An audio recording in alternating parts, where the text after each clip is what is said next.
What's up, guys? It's the real main event, the Rogue Soldier, the essential John L. Crossfire. And I'm Mrs. Crossfire. And once again, you guys are tuned into Caught in Conversation. Shakalaka-laka.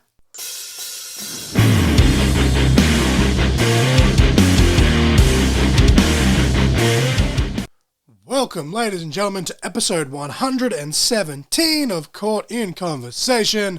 As always, I am your host, the essential John L. Crossfire.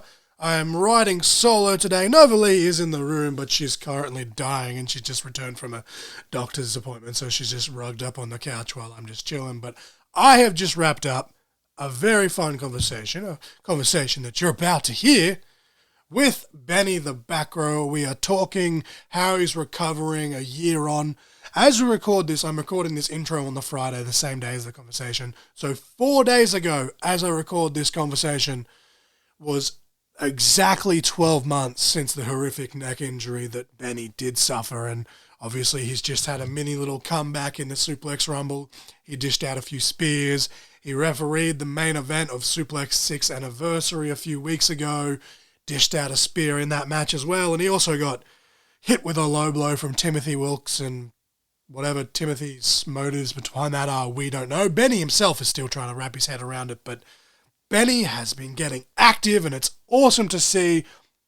And we elaborate on that, and we also hear a pretty big major announcement, which sends me in a spiral. But yeah, and then we just kind of rant for like 20 minutes about that hectic State of Origin decider. Like, honestly, I'm going to say that's the best State of Origin game I've watched ever.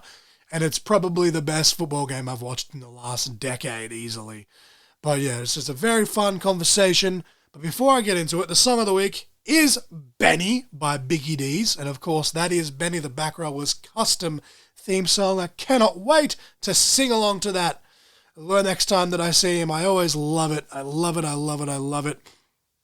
And the match of the week is the Muzdog versus Jake Gibson from SUPLEX 6th anniversary, which is the match where Timothy Wilkes turned on Benny and chaos ensued, and we're still waiting to see what the fallout for that will be in 2 weeks' time at SUPLEX Season 2, Chapter 6. Or is it Chapter 7? I don't know, because there's lots of conflicting reports. Benny made the joke that he wanted 6 again, which makes sense because he's Benny the Backrower. But yeah, it's all happening for Benny.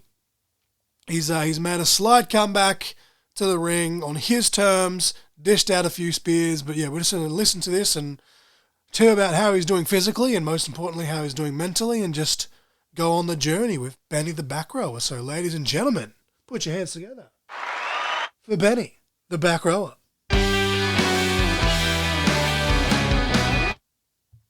Ladies and gentlemen, I am here with Benny the Backrower. Now, Benny has actually been on the show before, but it was actually early 2022 as we were leading into the first Emma Butler Memorial Show. So it's been just on 2 years since I had you on the show, and that boggles my mind in itself because it does not feel like it's been that long. And as we record this, a lot has changed, because just this past week, actually, as we record this episode, it has been a year since your very unfortunate accident. Now, you've talked about it at length in articles that you yourself have written, and you've done other podcasts as well. So we won't really, go into all the details of everything that happened, but just with everything that's just happened, and then the little comeback that you just had, and of course we'll get back into that, a little further in the conversation. But a year on from what happened, Benny, just, you and I were just kind of talking a little bit off air, but just how are you feeling currently physically, and more importantly, how are you feeling mentally a year after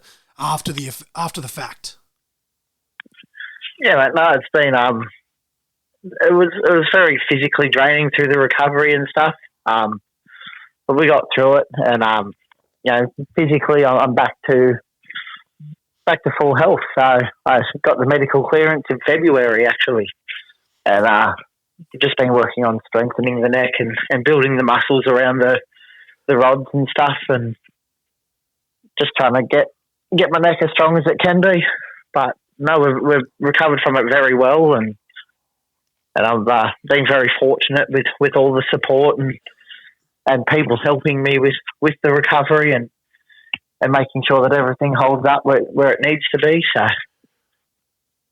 Yeah, we were even talking just then, just before we kind of went on air, that, you know, you were talking about how you've just been really busy with, you know, life and work and the kids and all that. And from obviously, like, it's two very different, you know, situations here. Like, you know, my eye almost exploded. You almost got fucking paralyzed. So two very different extremes. So I think you definitely got the worst end of the stick there. But, like, I'm going stir crazy just not being able to work. But you in your position, I remember when you did do, like, the shooting the shit or true story or whatever it's now called, and you were talking about how, you know, you couldn't even work and stuff for a period of time. That's got to feel good even in itself, just that you can, you know, just work and just essentially live your life now without any barriers, really. Yeah. I actually went back to work 6 weeks after I broke my neck. I went back on light duties, but yeah, they held my job down for me, which was really good because I was only a casual, so they kept me on and told me that when I was ready to come back that they would still have a position for me, and yeah, 6 weeks later I gave them a call to say that the doctors had said I can go back to work for light duties, and so they put me straight back in. And yeah, just being able to go back to my normal job, you know, after everything that had happened. Like, it was a possibility that I was never going to be able to do that. To accomplish it just 6 weeks after the incident, it was a pretty good feeling to be able to walk back into my job and go back to things like they were before. How long now have you been, like, off the light duties, like back to work, just kind of as normal? Well, I was only on light duty for about a month or so. Oh, wow. Fuck. Yeah, so I was pretty well back to full duties 10 weeks after the incident. I don't do a very labour-heavy job, so it was pretty easy just to slip back into my normal routine. That's still crazy though, man. 10 weeks, like that's got to be some sort of like medical miracle kind of shit there, surely. Yeah, you'd think so. Well, I had a very understanding boss too. Like, he, if I said, you know, I'm getting a bit of pain in the neck, I might need to go home, or I might have to have tomorrow off, he was cool with it. Like, occasionally, because I do a bit of lifting at work, I'll get a bit sore towards the end of the day, and he'd just tell me to have the following day off and recuperate. And no, he was really good about it, which made it a lot easier to transition back into work. Well, that's pretty good that you have that support system. And now this conversation's probably going to bounce around a little bit. My apologies.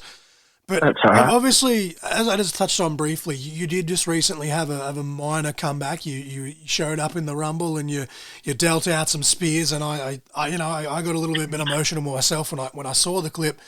But just could you just tell us, kind of walk us through how that came to be, and more importantly though, like obviously I'm assuming there was nerves involved, but what were you feeling like waiting for like your music to hit, knowing what was about to happen? Was there any feelings of doubt or anything heading into that little Rumble spot, or like just walk us through that? Yeah, well, so I got the medical clearance in February, and from that I knew I wanted to be in it. I knew I wasn't in a situation where I could have a proper match due to fitness levels being incredibly low from lack of training. But I knew I wanted to be in the Rumble, so I went back to doing light training and stuff like that, and preparing myself and getting ready. And it came time to announce the Rumble, and I told Spade, I said, I want to be in it. You know, I want to come out and surprise everyone. I don't want to be announced. I want to just have a cameo appearance, and he was down for it. He thought it would be really cool, so we went ahead with it. And show day rolled out. There were quite some nerves on show day. The build up to it was very, very nerve wracking. Like, you know, are they going to remember me? Am I going to hold up? Is everything going to be okay? But as soon as the countdown started, I was ready. What was It was time. what was the reaction from the locker room when they saw you kind of putting the kit on? Like, I think there was a bit of emotion there because I'm pretty close to everyone in the Suplex locker room. They were all heartbroken and devastated when the accident happened, and I think we were all a bit emotional. Just watching me, seeing me pull the kid on again for the first time after. I think we all it was a special moment.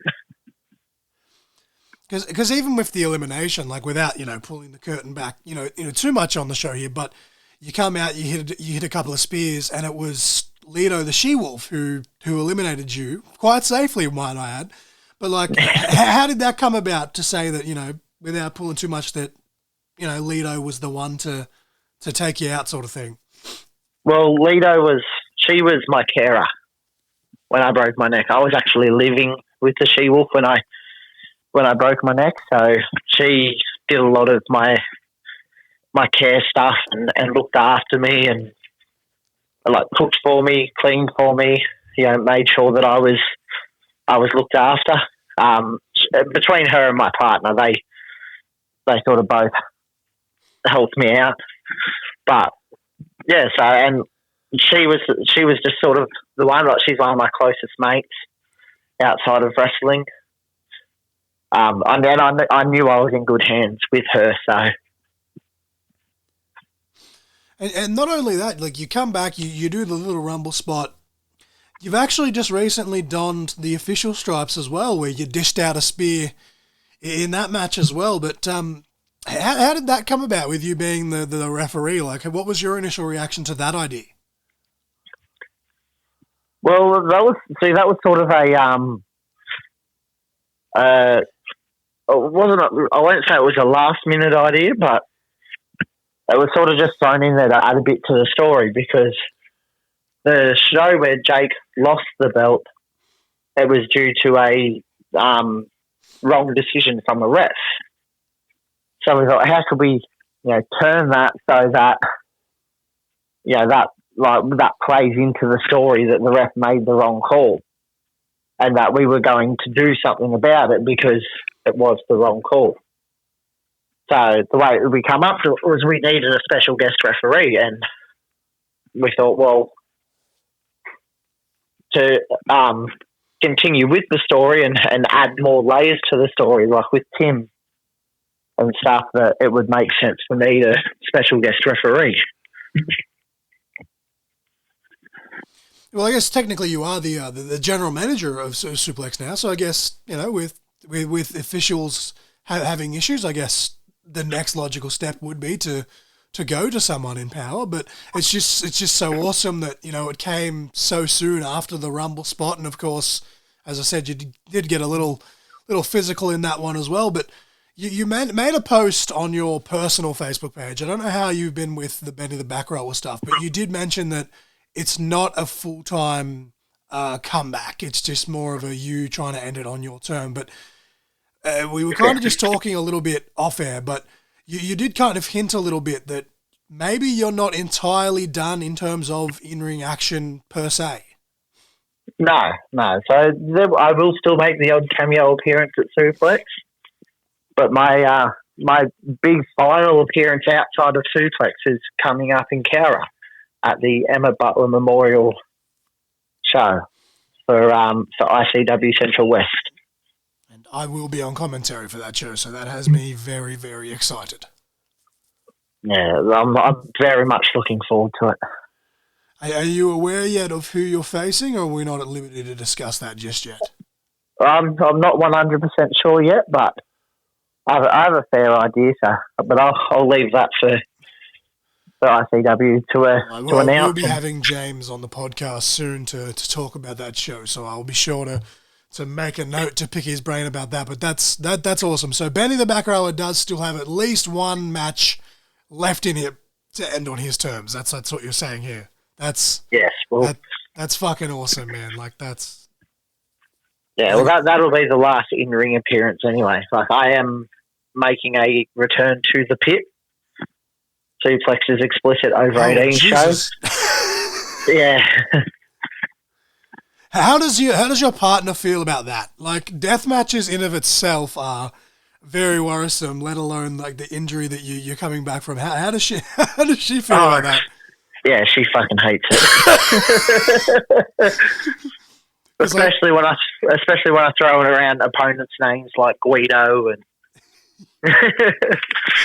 Oh, Jesus Christ! The soul of barbed wire himself. Yeah, when I mentioned that, you know, he'll be one of the guys I go for, especially him being the explicit champion. You know, I do want that belt one time before I finish up. So, and there's only one way to get it.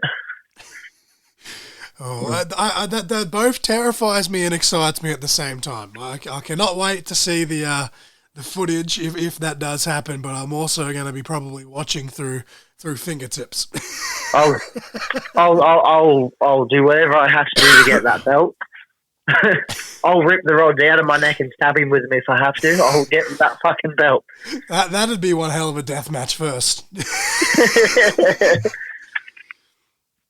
So at what point did you kind of, as you said you kind of got clearance like in February and you decided you wanted to do the Rumble, but at what point did you decide that you wanted to still have at least, you know, a proper match on your terms?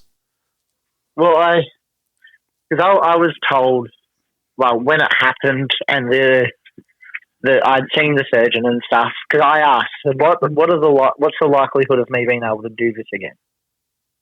And he basically said there and then that slim to none. Like, basically, don't make any plans because you probably won't be. And yeah, that was pretty heartbreaking to be told that. You know, like basically being told that I have to give it up and not choosing to. And when I seen him again, it was 6 weeks post-surgery when he cleared me to go back to work. Looking at how it healed, he was like, you may be able to do this again yet. Like it's actually healing a lot better than expected. You know, it's coming along really well. You may be able to wrestle again.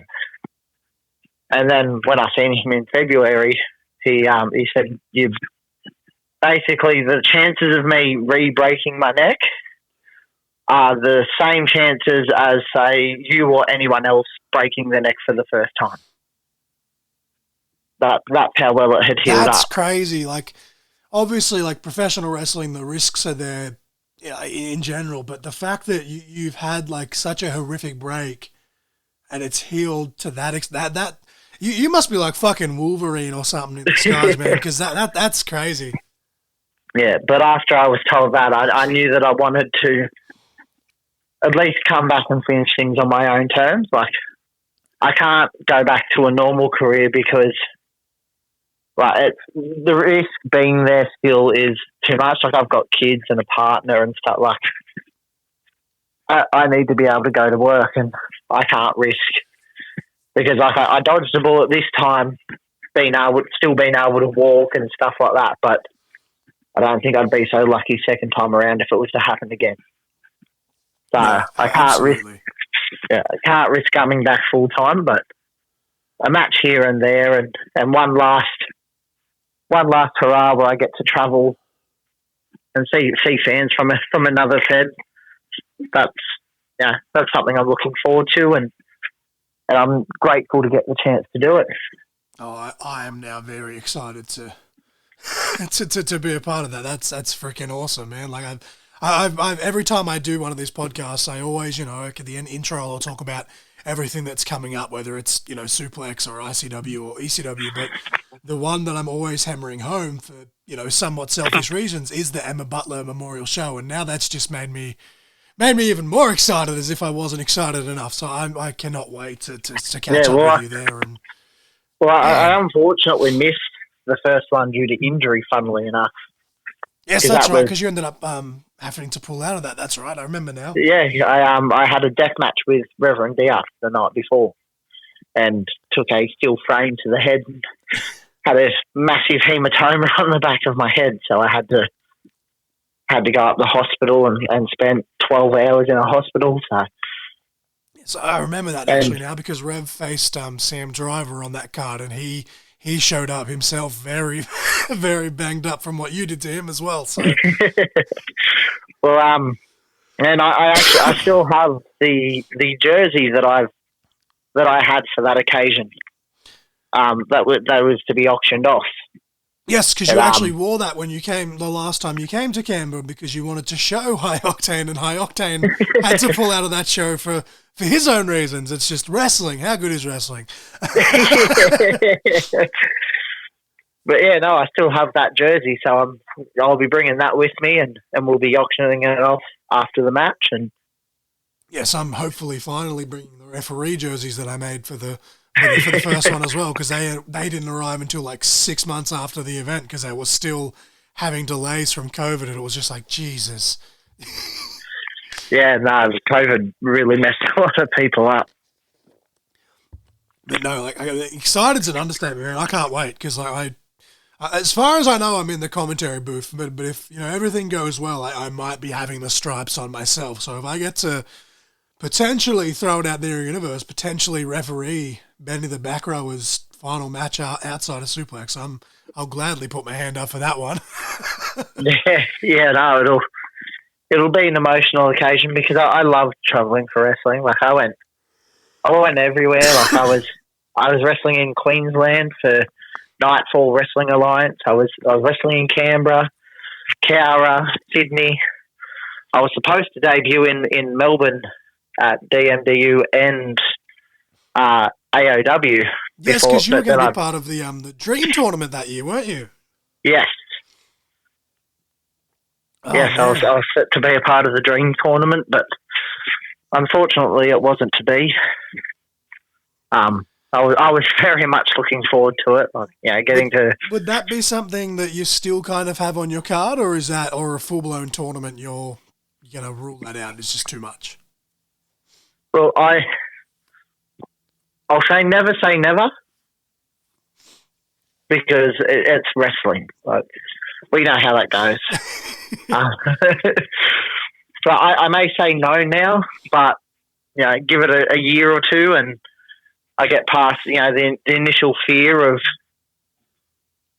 hurting myself again, like, because that still lives in the back of my mind, and it will for a long time. Like I took a pretty serious injury, and the fear of doing it again is going to live with me for a little while. But eventually I will kick that, and once I do, you never know where you might see me turn up. But in that same vein, though, Benny, like your finishing move, the spear, it does still put a bit of pressure on your own, head, neck, and shoulders. What was going through your mind when you hit that first spear in the Rumble? Did you have any doubts there, or? I think I was just overexcited. I didn't even think about it, and I think I hit him. Like I legit, like I was just so excited. Like I was so pumped. Like that crowd was red hot. I think there was about 70 or 80 people in the crowd, but it sounded like 400. Like it was. As I said, when they showed that video, man, like I got so fucking emotional just sitting on my armchair because, like, obviously, again, I don't want to try and make this about me, but you and I have been in the same boat for very different situations. Where, 2020, I've retired. Now, it's been almost 4 years that I've been out of the ring, which is ridiculous that it's been that long. Like. But for them to say, oh, you'll never wrestle again, and then now they say, oh, you can, but it's just literally the waiting game of the stitches have been in my eye for 2 fucking years. But, like, seeing, like, kind of somewhat emphasizing with you to, like, have it just stripped away and be told you'll never do that again, and then seeing you come back, and even if for whatever reason you decide not to have, like, that last match in Suplex or ICW Central West, you still were able to have that redemption spot per se in the Rumble, and like that to me was just like, it just made me really fucking emotional because I felt for you on at least on some sort of a level, and I was just like, I was just so happy for you and just so proud for you to fucking get that moment, man, and I can't wait to see more of it in the future.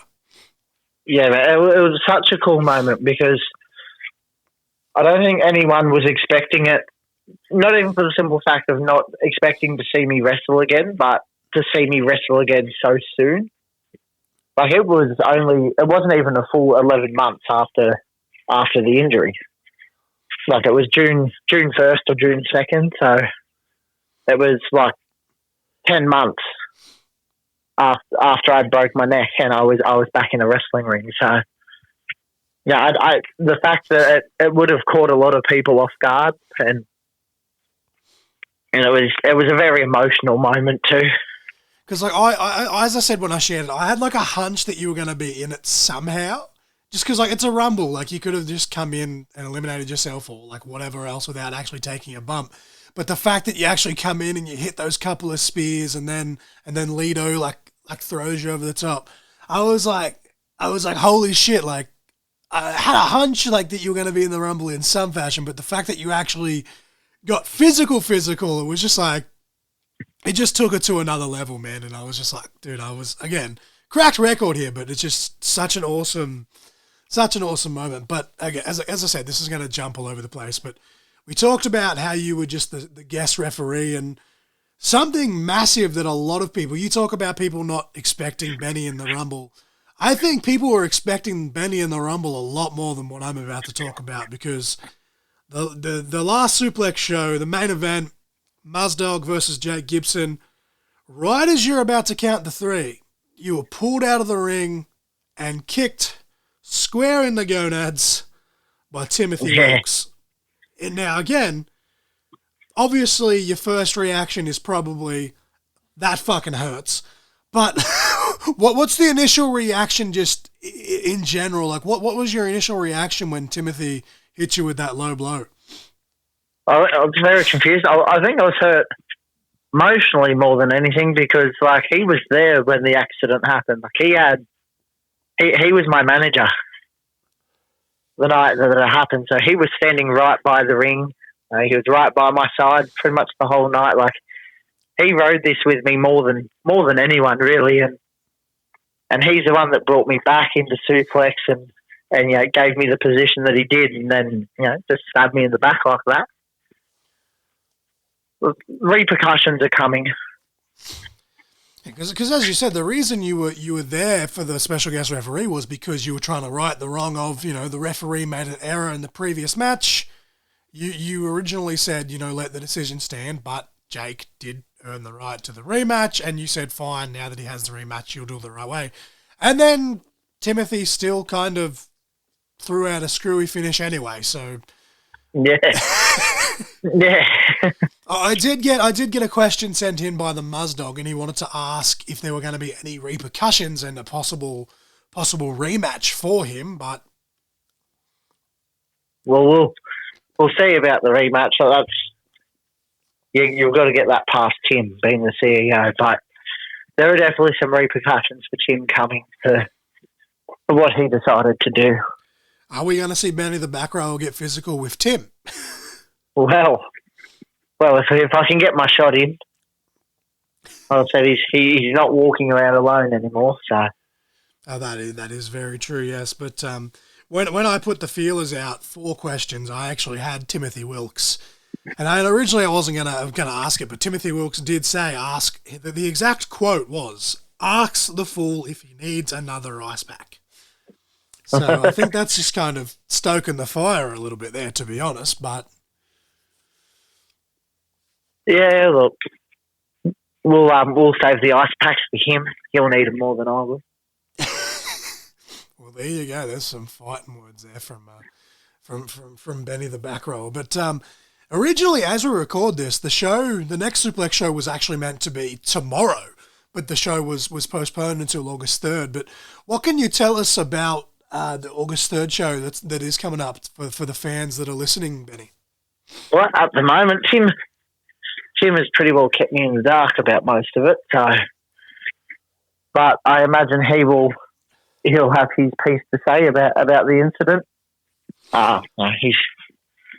He does like to run his mouth a little bit. He's claiming that the reason it's been postponed is because he's having a holiday or something. I don't know. Having a holiday. Or having a holiday doing the run-up. I mean, you know, same but different, right? yeah, you know, running in fear, having a holiday. I guess they're kind of the same thing. But yeah, it's season 2, chapter 6. There's been some discretions as to whether it's actually 6 or 7. I don't know. Tim's just being Tim. I don't know what the story is there, to be honest with you. But August 3rd. I thought he said 6 again. 6 again, ref. 6 again. Get him on side. But do you have anything lined up specifically that you're looking forward to on that night that you do know, or has Tim just completely kept you in the dark? Oh, he's kept me in the dark, but I have a few things that I'm looking forward to. Hopefully, getting my hands on him, but I said I'll have to assess the situation on the night and pick my time. Obviously, he has 2 lackeys with him at least. A minimum of 2 anyway. I see him trying to recruit more on social media, but they don't seem too interested. I've had a bit of a run in myself in the past with Tim and some of his certain factions here and there, but I seem to be in the clear for now. Obviously, he's turned his attention to his own home. He always said he'd never turn his back on Suplex, and I guess the fame and the money and whatever else has gone to his head, I suppose. But well, you've got to remember every villain is the hero of their own story. So in his head, he's probably not turned his back on them. He's saving them from something. But I imagine he will tell us all what he's saving them from come August 3rd. So. But I'm personally really looking forward to seeing what happens with Jake Gibson and that Suplex Undisputed Championship, on whether or not he does or he doesn't defend it, or who he will defend it against if he does. But well, he did slap me in the face, and I am medically cleared. Well, there you go. Could we see Benny the Backrower as the next Suplex Undisputed Champion? Well, it remains to be seen. It'll all come out in the coming weeks on the matchups, and I'm sure Tim will want to give me something to distract me from him. So, but bottom line is, though, regardless of who or what, Benny the Backrower is planning on getting physical at this show in some fashion. Yes, that's definitely on the cards. I will definitely put my one good eye on this show on social media. So if I have to, I can always bring an equaliser. I'm known for my love of weapons, and you know I've made quite the name for myself in the kit due to my love of weapons and violence. This is very true, yes. And I suppose that's one way to kind of, those lackeys that he's got around him currently, that, bring an equaliser or two. Yeah, well, I don't know how much they like chairs as much as I do. So we'll have to wait and see what happens. Because I don't think, and I could be wrong, but off the top of my head, I don't think they've actually announced any matches for this show just yet. I could be wrong on that. I don't think so just yet. I think it's still cooling off a bit. I think from the anniversary show, a lot went on, a lot happened, and I think we're all still trying to process exactly the whole show as a whole. There was multiple title changes on top of the controversy. Obviously, the Rumble show, C Factor took the streaming title off CJ Young. CJ Young won it back at the anniversary show. They had the tag champions retained the tag titles, but I'd heard that there was a very trying to think of the word, very, very strong style, very snug matchup, from what I've heard. Yeah, the tag title match at the anniversary show was insane. It was a tables match, so it got pretty crazy, but it's definitely worth going and having a look at. It was probably one of the best matches on the card. Probably match of the year candidate. It was actually very good to watch. Is that available on YouTube just yet, or? Yes. Yep, Excellent. It's up on YouTube. The whole show is up on YouTube on the Suplex Wrestling YouTube page. Because I remember seeing that the Rumble show did go up, but I couldn't remember just off the top of my head, just because ADHD. Couldn't remember if the Super Anniversary show. Well, there you go. So you guys can go on YouTube and, hey, fuck it, maybe I'll make an executive decision. Maybe that main event can be the match of the week, and you can see where all this kind of went down with Benny and Timmy and Jake and Muzz, and Lito obviously had a share in it as well, which it's going to be very conflicting for you. Yes. Well, I seen Binder. I'll send her for 10. I've got a few of those myself, though. Like, there's people like Nick Maltino, who outside of wrestling is one of my best friends, but in wrestling don't necessarily agree with the way they conduct themselves. But it's neither here nor there. Yes, well, yeah, I think we all have those people when it comes to wrestling. A bit of a love-hate relationship currently between Lito the She-Wolf and Benny the Backrower. Yeah. But no, it'd be definitely worth tuning into the next one. As I'm sure there'll be a few big announcements, especially regarding the situations.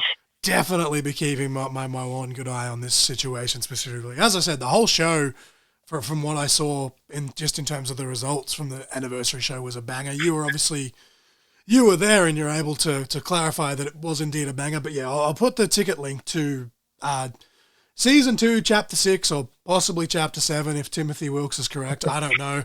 But the link will be there. I'll be keeping my eye out. But yeah, where can people find you on socials, Benny, to keep up with all of this stuff?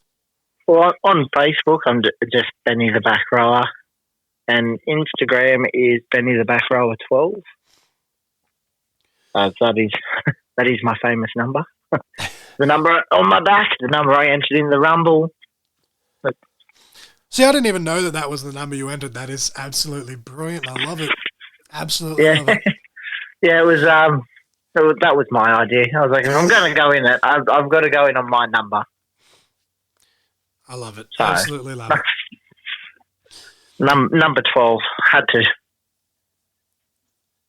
But do you have any merch or anything that the people can get at the shows, Benny? At the moment, I still just have the Stand With Benny shirts from the accident. But as for new merch, I'm thinking about it. The last set that I got went really well, so. You know, I actually have one of the Beers and Spears shirts myself, and it's honestly one of my favorite shirts, and it's comfy as all hell. Yeah, I really enjoyed that design. I think we're getting ones. I'm thinking of doing ones up for the pit, but they'll sort of be a bit less PG. Interesting. Is there anything else you'd like to add, Benny, in this whole, I guess, situation, I guess? Anything you want to get off your chest about it? Oh, look, it was unexpected. It was a real kick in the crutch, I guess. But Tim will definitely be watching over his shoulder and sleeping with one eye open for the next few weeks. So I think he's running scared, which is why we've had to postpone the show. He thinks giving me a bit more time to calm down is a good idea, but the calmer I get, the more the clearer I think about revenge. Yeah, well, I mean, it becomes more calculated. We're recording this on the Friday. It'll drop on Sunday, so we're going to be 1 day short of 2 weeks when this episode comes out until the show. But yeah, so hopefully within that 2 weeks we'll hear from Timothy Wilkes, and he'll come back from his apparent vacation or whatever the hell he's actually doing, and hopefully we'll get some. Hopefully in that 2 weeks we'll get some clarity. Hopefully you don't rock up to the show and you're still in the dark, because that would be a terrible situation for you. But I'm sure I can figure it out. Like he can try and keep me out of the building if he wants. security fails at every turn. So, well, Jake Gibson was meant to be suspended and still somehow on the Rumble. So, yeah, well, there was that. Somehow, Zero still got in the building last year and attacked our, at the time, undisputed champion. Somehow, Sloppy Joe got into the explicit arena when he was supposed to be barred, and I had to take care of that. So, the security's not too great. It seems like Suplex needs a security overhaul. Yeah, it sounds like it. Perhaps that's something we can look into. Just the goons that Tim keeps hiring. It's because that's how he's got all that man. That's how he's got all that money. He's cheaping out on the security. Yeah, well, he's got to stop picking up his security from primary school.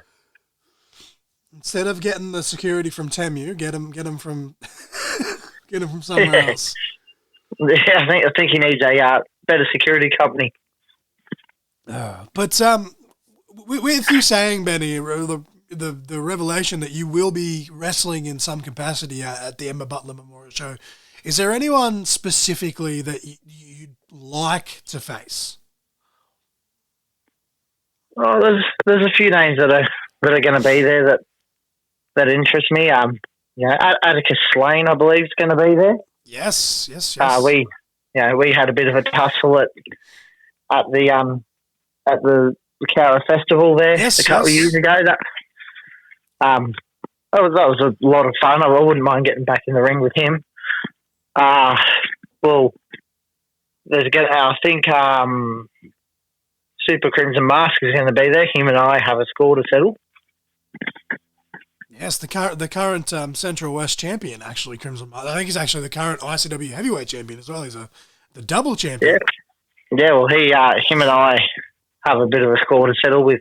I was supposed to face him for the Alan Lennon Memorial Trophy at the last Cara show, but unfortunately, due to injury, I had to pull out of that one. So him and I definitely have something to settle there. And he's another one, Benny. Obviously, I don't think it'd happen in Central West being a more family-friendly environment, especially that it's taking place in a church. But Crimson Mask has been someone that has very much played with a lot of weapons, so I could definitely see you guys clashing in some format in the future.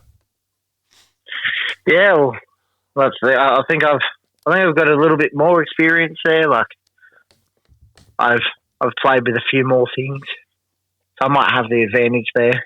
I've played with fire and glass. I still remember when he sent High Octane crashing into the thumbtacks. Oh, thumbtacks suck. Actually, thumbtacks aren't too bad. Lego sucks.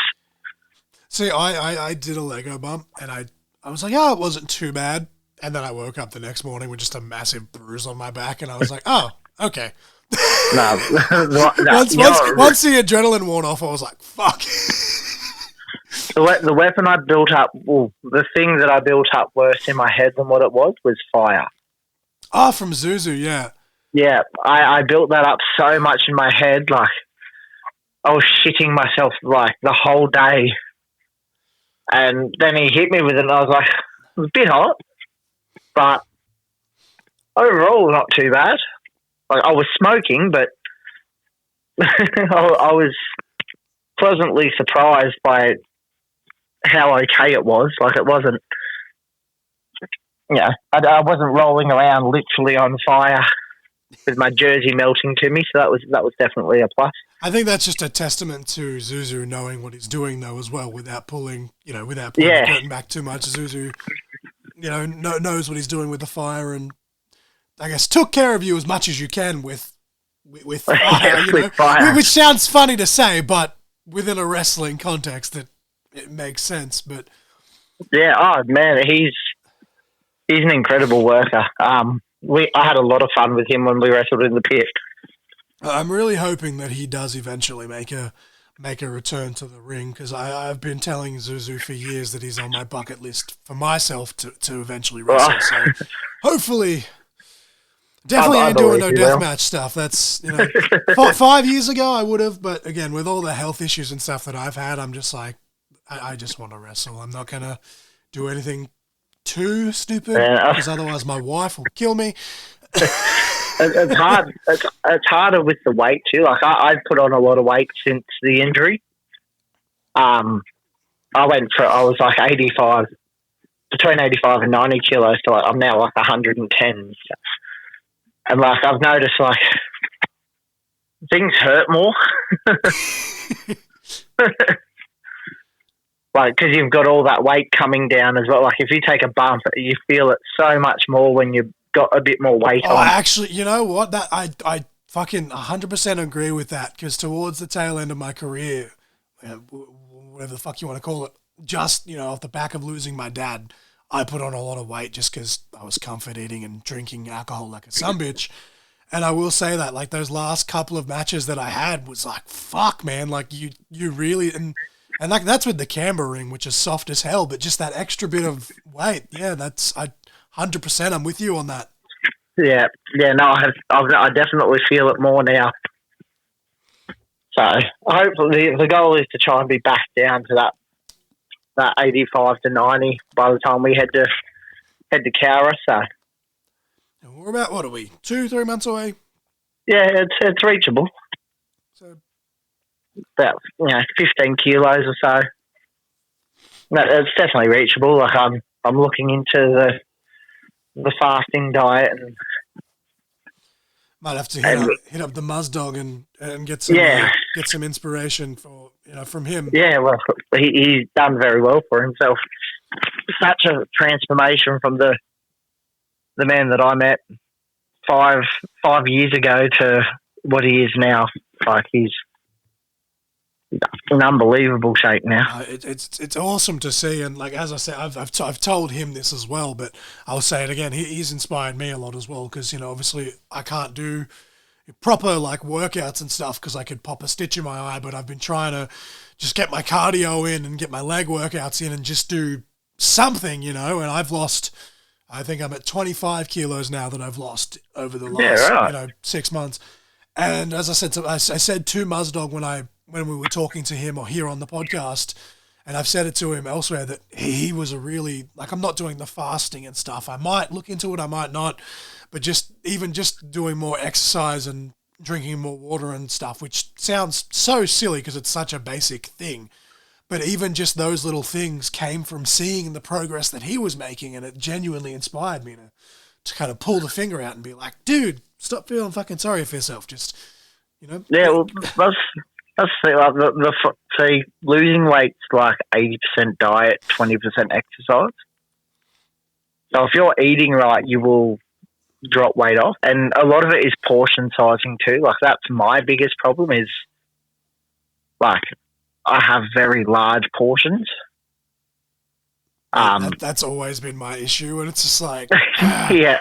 But no, like we've this has just kind of gone on a rant here on the tail end. But like, for example, obviously my wife and I, there's 2 of us, so we're cooking for 2, but we will buy like a 500 gram of mince, and then we will cut it in half, and then obviously we will have half of that, so we're having 250 per meal, but then that's split in half again, like, and it sounds like such a stupid thing, but then, you add your veggies and stuff to kind of, make it more filling.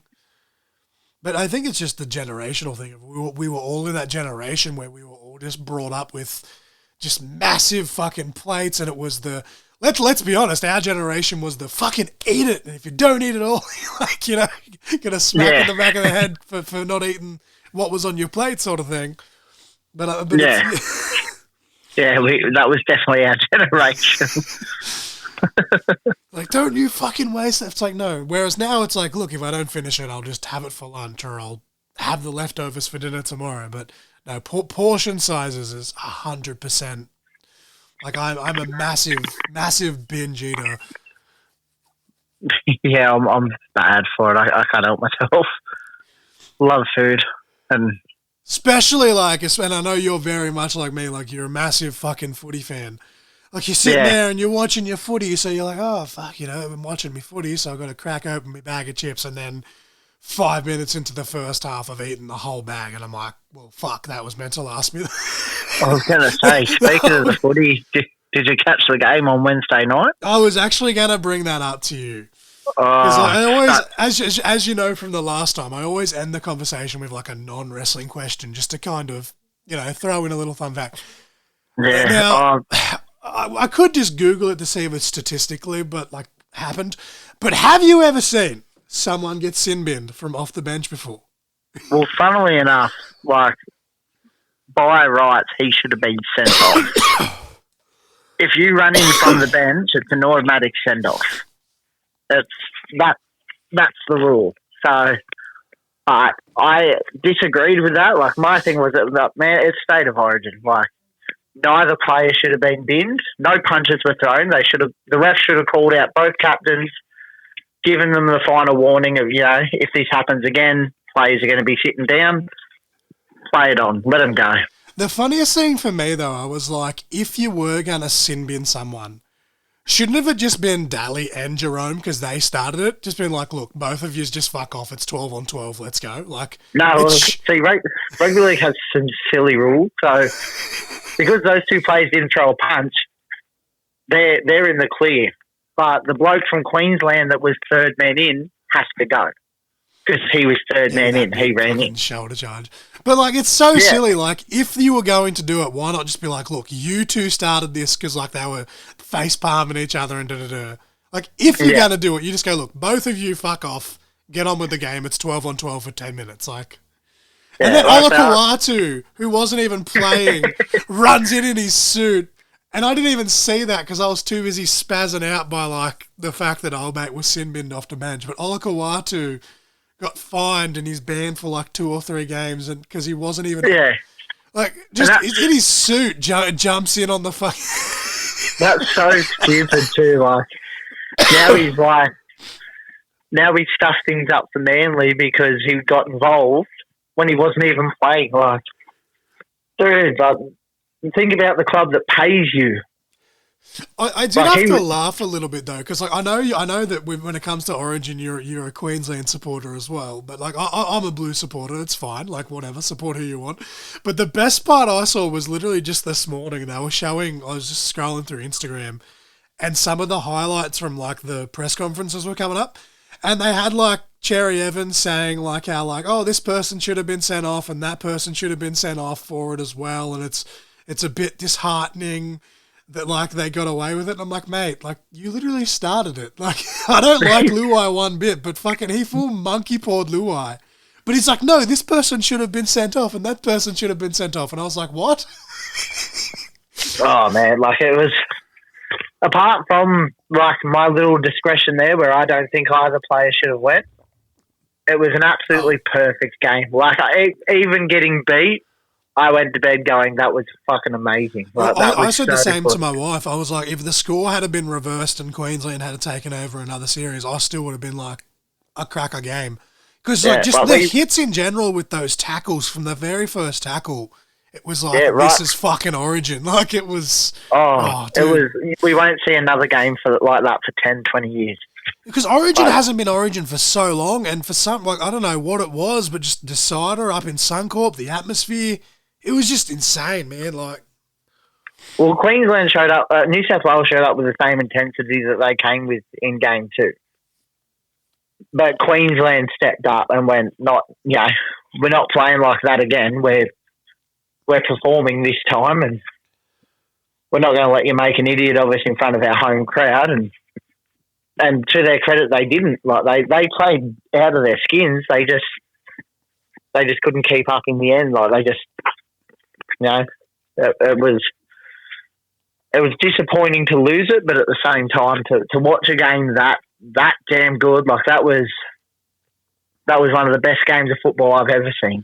Oh, absolutely, because it was a relatively low scoring game, and obviously Queensland didn't even get a try in, but just the defense from both sides causing the low scoring was just it was hectic. And the hits were just.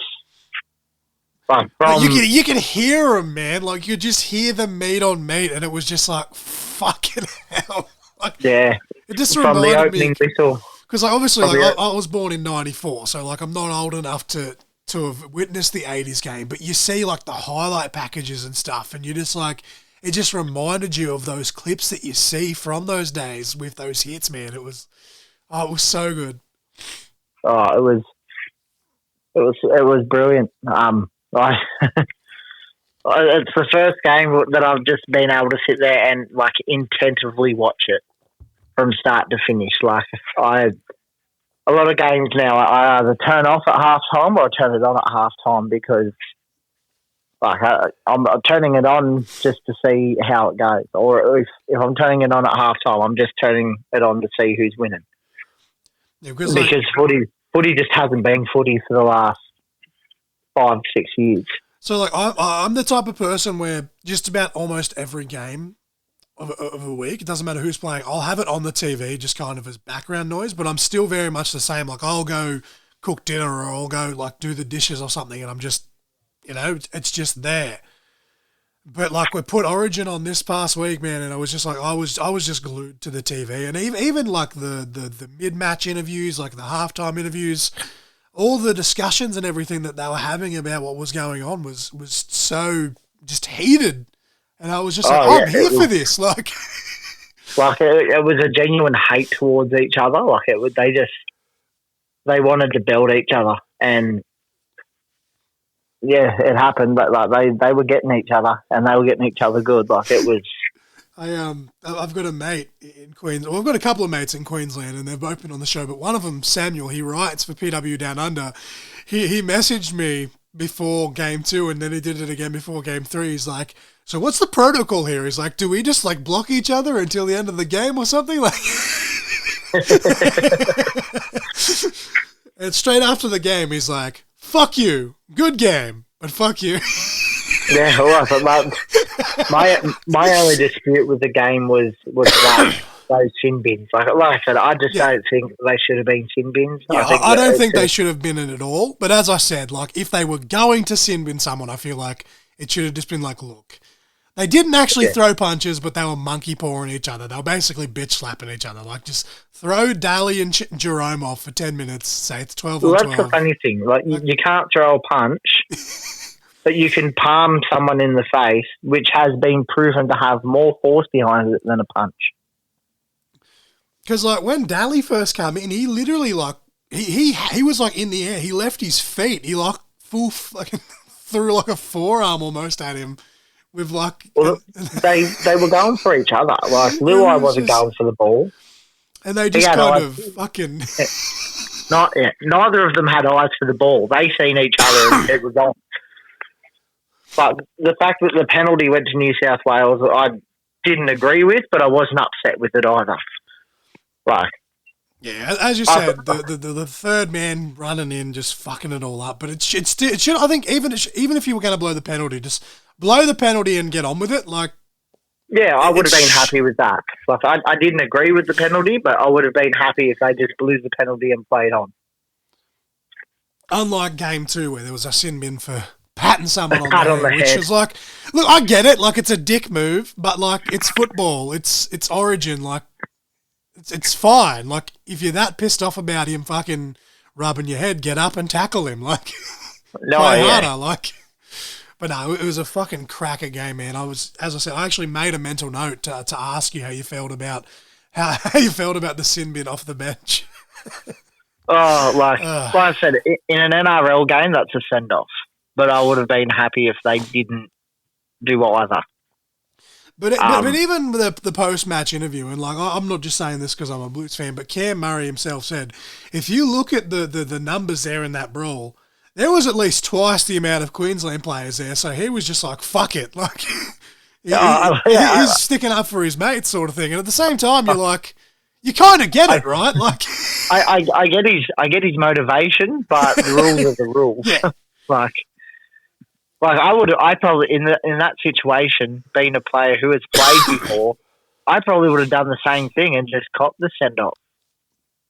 But you can't do it. It is you've got to be ready for the repercussions if you're going to do it.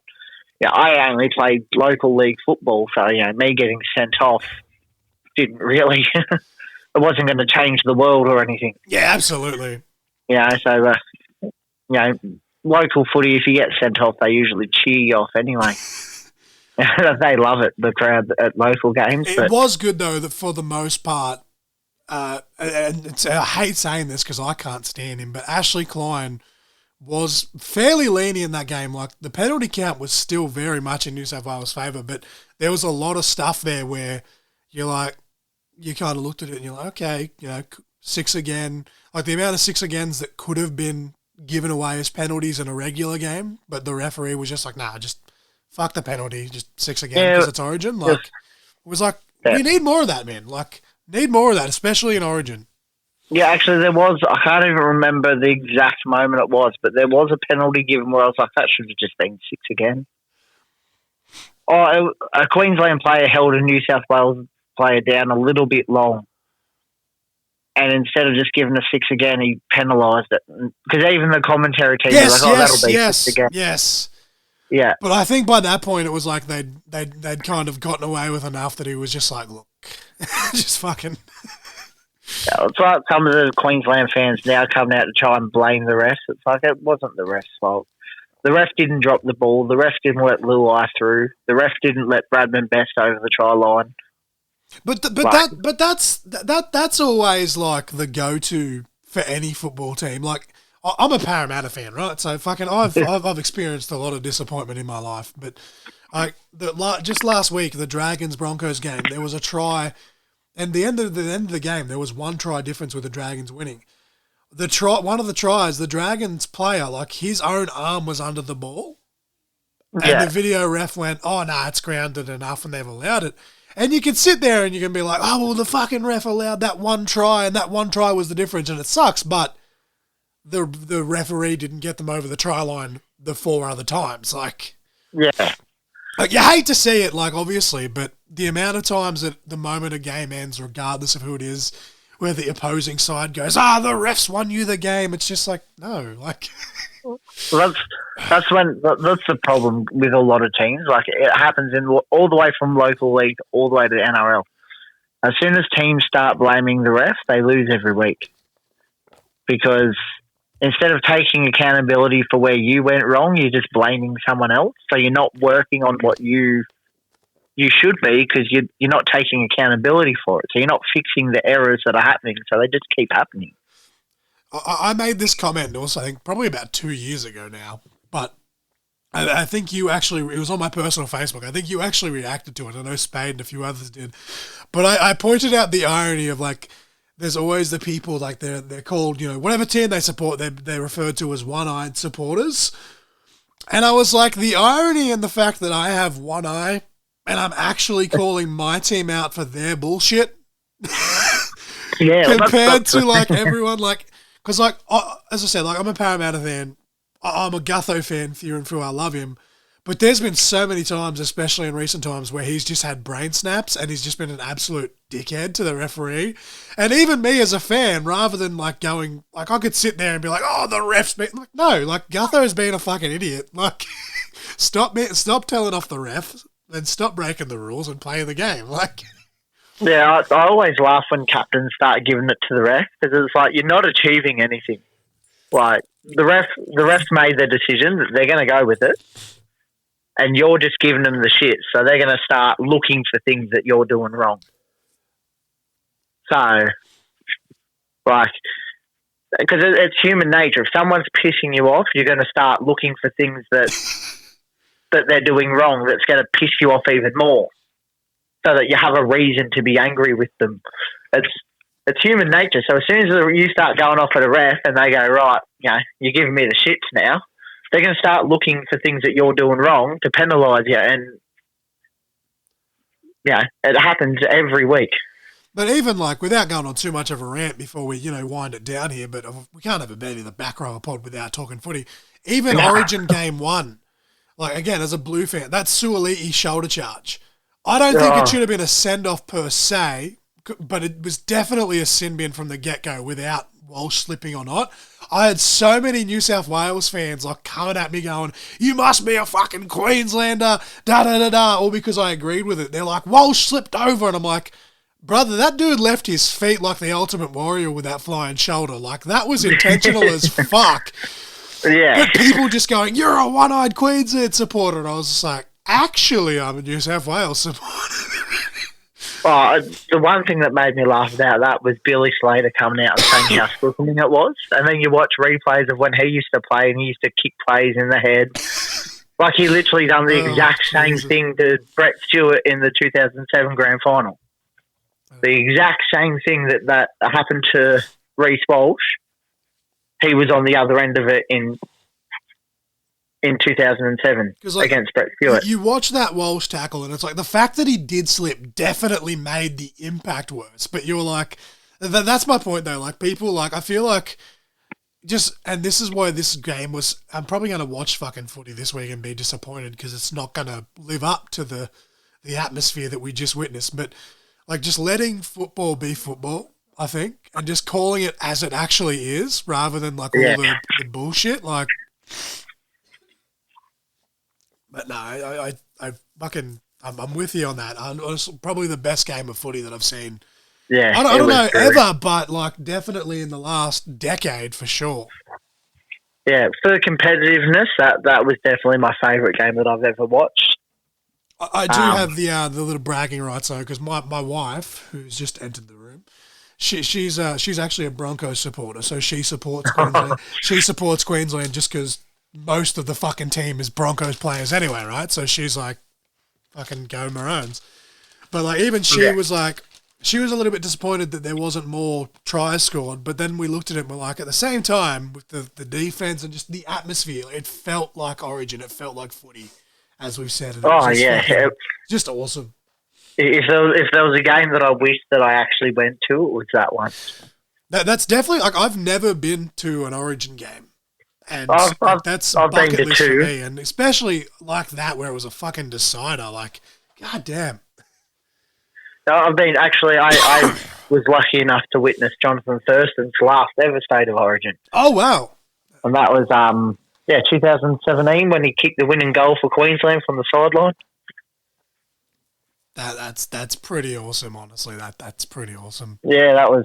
He was kicking from right in front of us, and it was brilliant. I was 2-hour car trip back to Newcastle with 4 New South Wales supporters was pretty fun.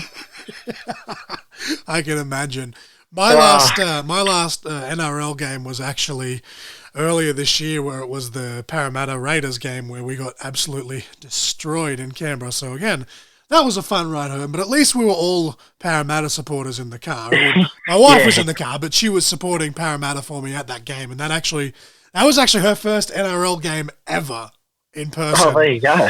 And she was wearing like the Mad Hatter's hat, and she was cheering Parramatta for me, and then just got to meet the entire team after the game though. So you know, kind of made up for it, but no, I like how that kind of spurred off because, as I said, that the question was there, and then you brought it up yourself. But we've just ranted for like 20 minutes about footy, but why not? Yeah, no, that's all right. There's one thing I know, it's footy.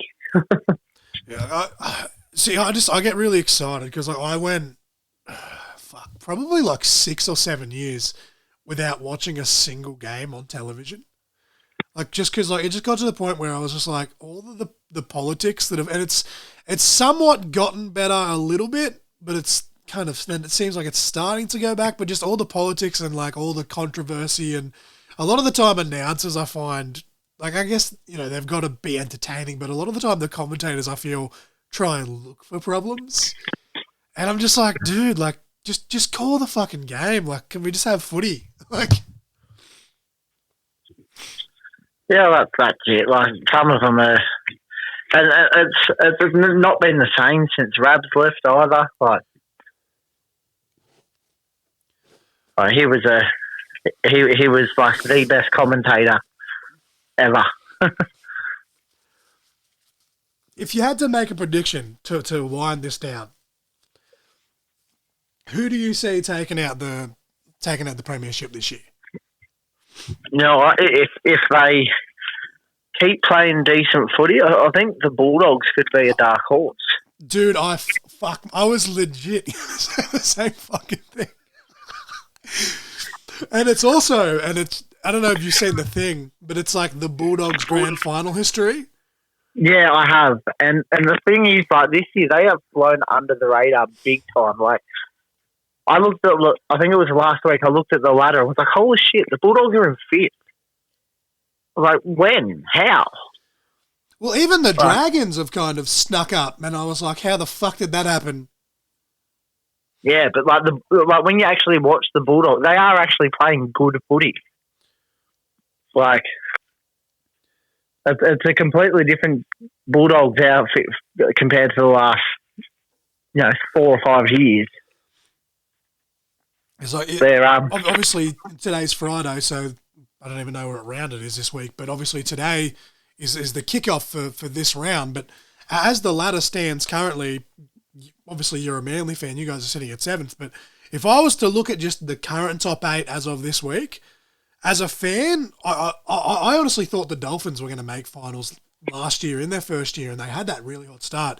As a fan, with who's in the top 8, I'd love to see the Dolphins take a premiership out, because I feel like what Wayne Bennett has done with the side in their infant years has been what are words, has been awesome. But if I was to predict, I'm with you on that. Like the Bulldogs, like how the fuck did they get to 5th place? And again, maybe it's like a conspiracy theory or something, but you see the thing where it was 1994, 2004, 2014.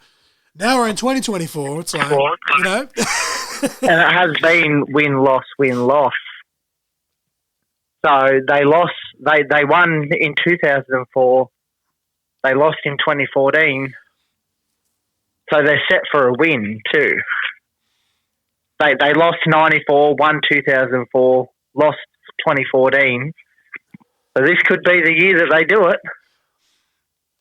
Well, you know what they say about great minds.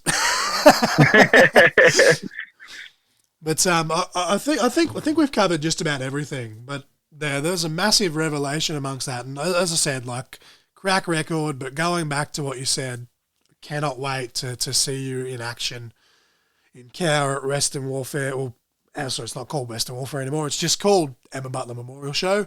Fucking Botchamania, I should know that. I made the poster. But no, as I said, I am currently booked for commentary for that show. I may possibly be doing some refereeing depending on how everything's going with my eyes, but I cannot wait to be there and experience that, and I guess, be a part of your, hoorah outside of SUPLEX, man, because that's, as I said, like, both myself and my wife, when we saw that, we got a bit emotional, like, because, we didn't go into too much details, but when that, injury initially happened, I got sent that clip by Kyle, God rest his soul.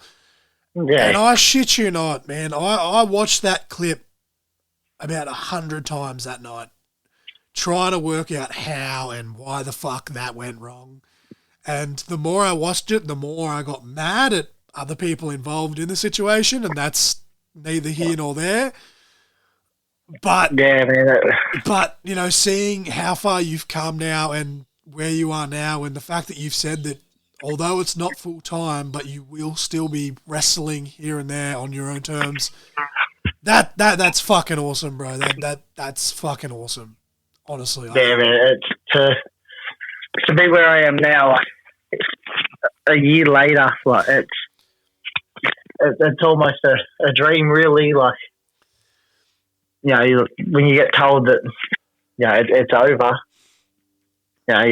your heart breaks a little bit, and as you would have experienced yourself. Who knows? Maybe I'll get my match with Benny the Backrower eventually. But yeah, like, you get told that it's over, and like the week, for the whole week that I was in hospital, like, there was often times where I, had a quiet tear to myself, and I pondered what could have been. I was supposed to, like, I set the goal for myself that I was going to debut in Victoria last year, and I was going to make it to Melbourne, and I finally had that on the cards, like it was signed, sealed, delivered, and then the injury occurred, and it never happened. But to get to a point where I can now get back in the ring and at least wrestle with my friends, and still make appearances here and there. Like it's, you become grateful for the little things. Oh, 100%, dude. And as I said, like, we're very much different situations, but for me to be told, oh, you'll never do it again, to now I'm literally just playing the fucking waiting game, which is just driving me nuts. But to have that flip, like, 6 to 8 months later, and you're like, wait, what? Yeah. And then now to be there, like, and as I said, I've told promoters, like, the same thing. I'm like, I'm not going to wrestle on every show. I'm going to be selfish, and I'm going to wrestle when I want to wrestle, and with, for the most part, who I want to wrestle, because I'm at that point where, why risk it for the sake of risking it? But like, yeah, I just want to be in there with my friends, like I just want to be having fun. Like, I'm not going to get signed by fucking AEW or WWE or TNA. Like, that's fine. Yeah, I can live with that, man. But just, no, it's just awesome, bro. Like, I'm so happy for you, man. Like, I really am. Nah, thanks, man. It is,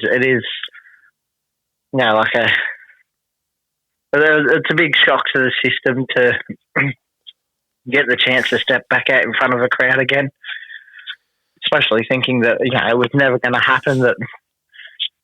But the hard work in recovery and stuff, it got me there, and feeling like I've earned it too. So that's a big part of it as well, I guess. And then just as you said, like the fact that, we're recording this on Friday, I think it was either Monday or Tuesday, where you said that it had been a full 12 months. Yeah, Monday. Yeah, so there you go. So was that 4 days ago? It's been a full year. Like, that's crazy that it's already been a year. But then at the same time, when you look at how far you have come, it's insane that it's only been a year. Like, yeah, like as I said at the start of the conversation, like, it's kind of, a cliche statement, but it's almost a fucking medical miracle, dude. Like, it's awesome. Yeah. I don't know how else to describe it. Yeah, definitely. Like, even like at the start, thinking, I may be able to come back, but no one thought that it would be within a year. Like when you hear someone broke their neck, you instantly think of, now disabled for life, stuck in a wheelchair. You don't think of they'll be right, back to living a normal life in 6 to 10 weeks, and back to doing what they, back to doing their extremely dangerous hobby 11 months later. But no, I can't wait to see what you do up there in Suplex, and hopefully sooner than later I'll make my way up there, because I've constantly got Spade messaging me being like, bro, come to a show, and I'm like, I'm trying.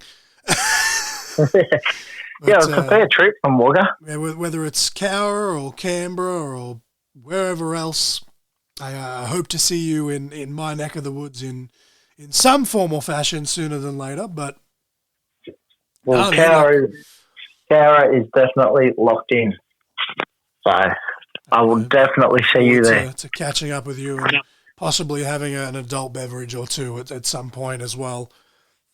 Yeah, that sounds good to me. But Sam, I'll let you go, Benny, and I thank you for your time, man, and I thank you for sharing your journey with us, sort of thing. That's all right, man. Thanks for having me on. But I guess as we record this, we've got 2 weeks. Timothy Wilkes, your days are numbered. Catch you later. They are. See you, mate.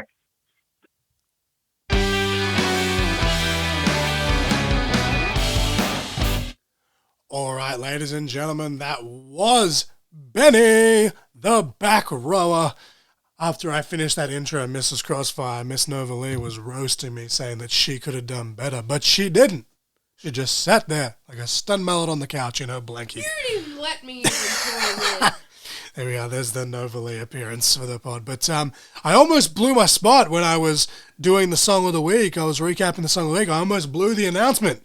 But how cool is that? Benny the Backrower is wrestling at the Emma Butler Memorial Show. I cannot fucking wait.